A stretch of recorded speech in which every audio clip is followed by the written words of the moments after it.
Okay, it's the 10th. It's Wednesday of May, 2017. And today's word, Lollygager. Those dirty, rotten little Lollygaggers. We're going to get them. That's just so silly.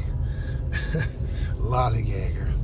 I really rarely ever use the word, but now my family's been using it quite a bit, so I'm into it now. I'm like, okay, the Lollygager. Am I a Lollygagger? Are you a Lollygagger? Are they a Lollygagger? How about you guys? I mean, I think part of the problem with Lollygagger is that it's others focused. Not others focused in a good way, but others focused in a labeling, blaming, condescending, judgmental, bad way. Calling someone a Lollygagger, I mean, why is it my business to call people a Lollygagger? It's really none of my business. It's not my place to be judging people and making it seem as though, oh yeah, I'm so much better than the Lollygagger. Yeah. It's interesting that we, as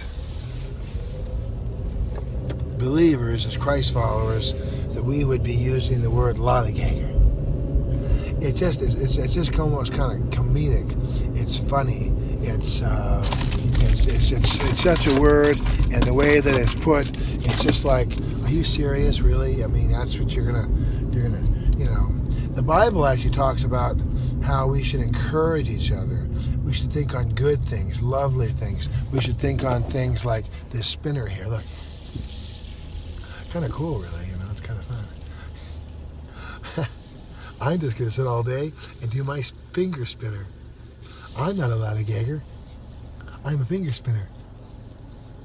It's kind of cool. When you go like this, you can feel the weight because there's 3 different ones. So it's like father, son, and it's a balance. It's a balance.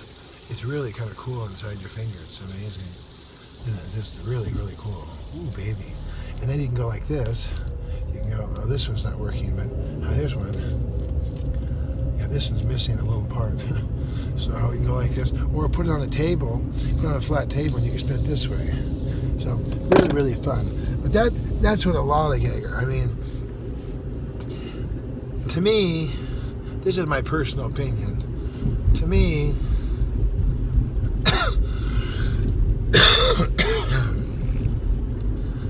unless you're waiting in line for something, unless you're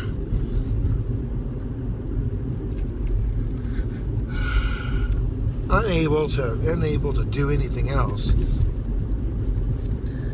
we should really always be about our Father's business. We should always be productive. I mean, I've said this for years that you could put me into a small space and with nothing, I would be able to keep occupied. We talked about this a few days ago, how the Hanoi Hilton, as they called it, the prisoners of war who were there in Hanoi during the Vietnam conflict, the war, how they kept busy. They had literally nothing. They had less than nothing. They were absolutely just, and yet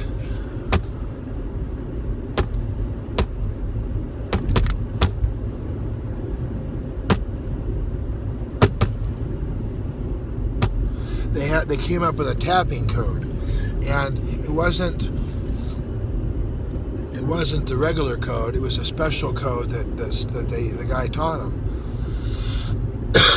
And they had nothing but time. They had 7 years in that box, so they kept busy, and they weren't lollygagging at any time. I think what the idea of a lollygagger is that you've got potential, you have resources, you have time, you have everything going for you, but you're just throwing it away. You're just like,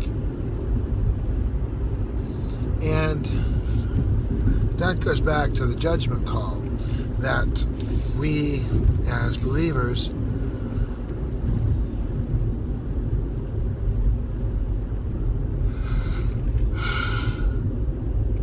Tommy Barnett, it's always interesting. I don't finish my thoughts. Isn't that funny? Because, well, if the Lord tells me to stop, I stop. But here's the thing, that Tommy Barnett wrote something about 30 minutes. He said, use 30 minutes, or the blessed 30 minutes, or the, and he said that if we could just take 30 minutes every day and just, and look at me. Why do we think we're doing these devos in a car? Why am I Velcro up on my rearview mirror, and why am I doing the devo in the car on the way to start my day? Well, because it's a way to use some extra time that I have, and one brother, very sincere, very good brother, lovely brother, awesome brother, he looked at this old house here and thinking, wow, came inches away from the 10 freeway, taking it out. And this brother, well, it's just not safe. Well, I'm not manipulating any sort of camera equipment. I'm not holding the camera. I'm not staring at the camera. So I don't see what the problem is. If it just sits up there like James Corden and the James Corden's karaoke crew, nobody's, oh, James, that's so dangerous. No, nobody is calling it dangerous. So it's a good, sincere, heartfelt concern, but it's unfounded, because there's nothing unsafe about having a camera up on the rearview mirror. Well, you don't have your mirror then. It's blocking your mirror. Well, I have side mirrors. I don't really have to have a rearview mirror. It's not really legally necessary. If I have my side mirrors, I don't have to have this mirror. Check it out. Look it up. All right. So if I have the ability, the resources, the time, and I just fritter it away, I just let it go. I don't do anything else. Well, the thing is, it means that you're letting it go. The thing is that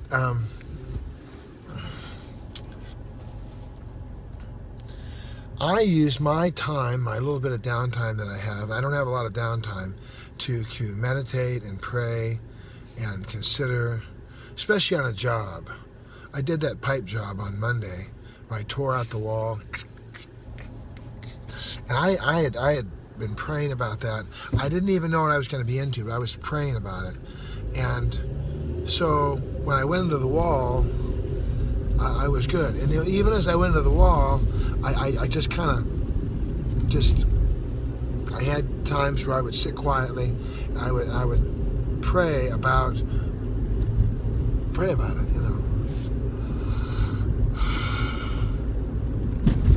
because I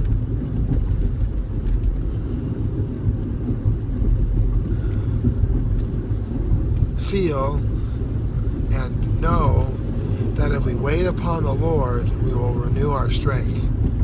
Those who wait upon the Lord will be still and know that there's lots of scriptural backup for my work style, where I will work like a devil and then be quiet. And I will do everything. If I'm going to put together an assembly line of stuff, no one's going to work faster than old Mr. Bob.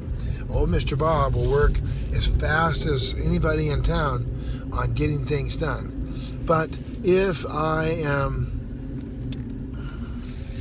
not on an assembly line, if I'm working on something that I don't necessarily understand or know or I feel comfortable with, well, then I'm going to go much slower. I'm going to be much more meditative. I'm going to be able to, I want to hear from God. And that's okay. On the highways, on the freeways, if you go out to Arizona, you can go 75 miles an hour, 80 miles an hour. You can go as fast as you want, pretty much. I mean, because it's the middle of nowhere and there's nothing.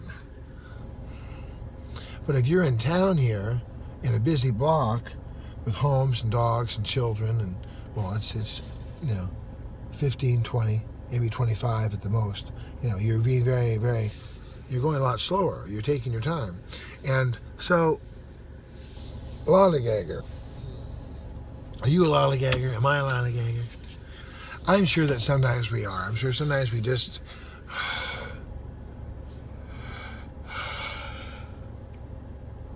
But should it be our job to run around and tell people, you're a lollygager?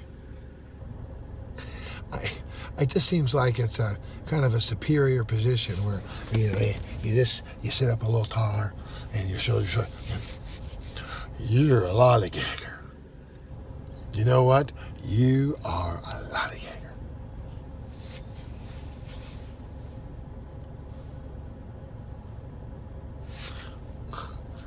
As if somehow, I heard Pastor Jack Hayford talk about this today. He said, if we as ministers of the gospel, if we ever get to the place where we know, haven't seen that, we know. If you ever get to that place where you think you know,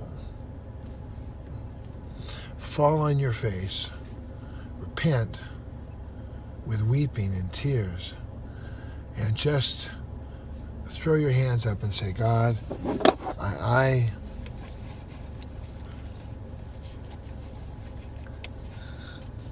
I'm so sorry. I repent, Lord. I'm so sorry.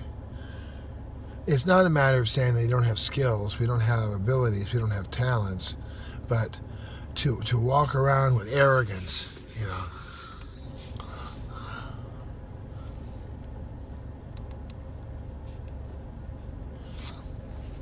Nobody can be arrogant.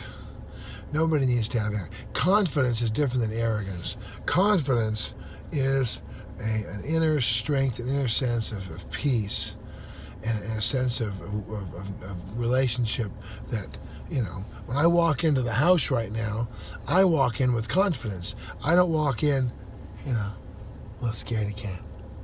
I'm going to go back to my shop right now. I got my table saw, and I'm going to be working with confidence, but also with a lot of respect, because it's got this big sharp blade and it's going around, and so. But I walk with confidence. I drive this car with confidence. This is the sole car that belongs to my family, and I have confidence. When I open up this here goodie, I'm waiting for it. I'm gonna have confidence. It's sugar free. It's icy cold and delicious. I'm gonna go make some breakfast right now for my family. I'm gonna put down the 4 slices of bacon on the griddle. I'm going to let that cook. Then I'm going to whip up the eggs, put the eggs down. Then I'm going to grate the cheese, put the cheese in the middle of it, fold it over on the griddle, and I'm going to cut the breakfast up. I make little rectangles. I put them all in a little bowl real nice. I put the bacon in. I cut the bacon in half. I put the bacon in. I put 3 or 4 tortillas on top. I cover the whole thing with foil. Deliver it to the family member who is on watch. And then when they're ready, they're going to have their hot, delicious breakfast. There you go. And then I will march ahead. I'm going to make the little dog house for the 2 little dogs. We moved the dogs out in the back yesterday. And then it turned out at night they were, yav, yav, yav, yav, yav, yav, yav, yav, yav. So I'm going to have to make another spot for them farther away at nighttime. So, and maybe eventually I'll make them a permanent place far, far away, so that they can have their little world,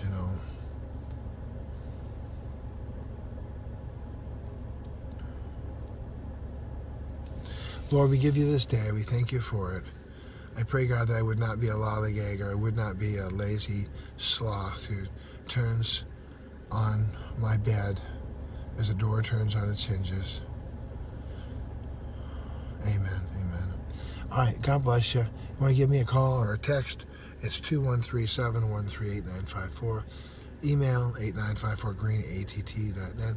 On the Twitter at Mr. Bob 8954. And, of course, you're watching Bob's Daily Devo on YouTube.